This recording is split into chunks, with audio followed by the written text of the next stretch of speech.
on. My name is Anna Miti, and I officially welcome you to the program, The Big Question. As I mentioned earlier today that we're talking about democracy and development. So with me in the studio, a very distinguished guest. He's been all over the world, having been traveling in more than 101 countries, where he gets to talk about this issue and others.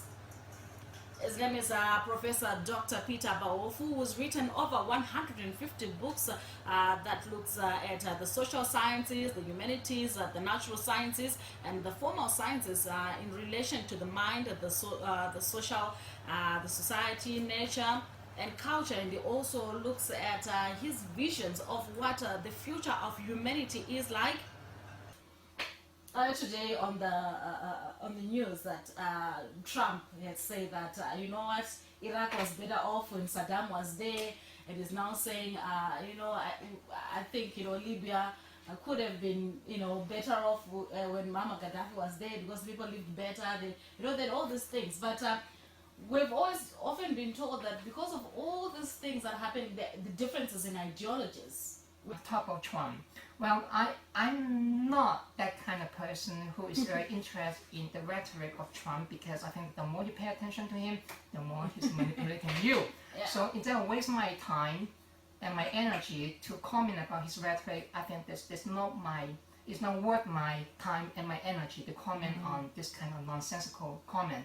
But I'm more interested in his actions, but not in his rhetoric.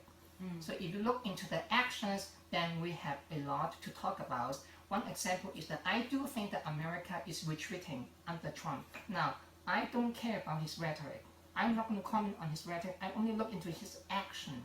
Okay, you look into his action again. I don't care about what he said about Saddam Hussein or Gaddafi that you just said. That is not worth my time and my energy to talk about.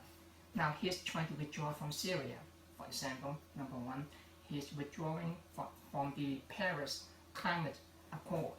Number two, he's also withdrawing from the Pacific Partnership, Trans-Pacific Partnership. Now, that's number three. He's trying to revise some of the trading regime with China. That's another one, because China now is the largest trading partner in the world, not America anymore. So China now is also the global driving force of economic growth internationally, not America anymore. So when you are withdrawing from that, you are trying to reduce that in terms of protectionism, you are retreating. See, what is interesting about Trump, again, not his rhetoric, but his action, is that Trump really doesn't care whether you are a friend or an enemy. He doesn't think like that. He only thinks about what you do, what you benefit me, or whether you hurt me. If you hurt me, I do something bad. You benefit me, I do something bad. I don't care if you are Japan, or France, Germany, China, Russia. In the case of Trump, he doesn't look into this kind of black or white that you may be thinking about. In a way, his thinking is much more liberated, but it's also trapped into this kind of ideology of white nationalism that he's appealing to.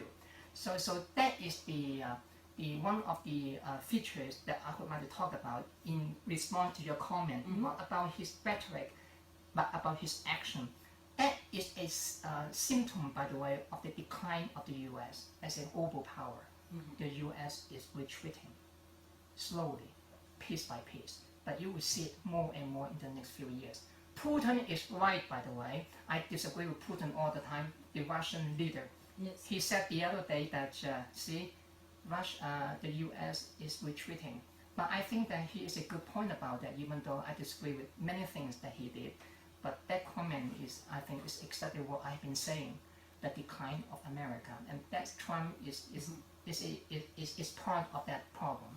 All right. Professor Dr. Peter Baofu is an author, a scholar, and many things.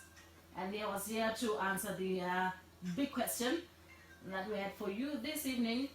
Do stand by for the news bulletin at 8, coming up next.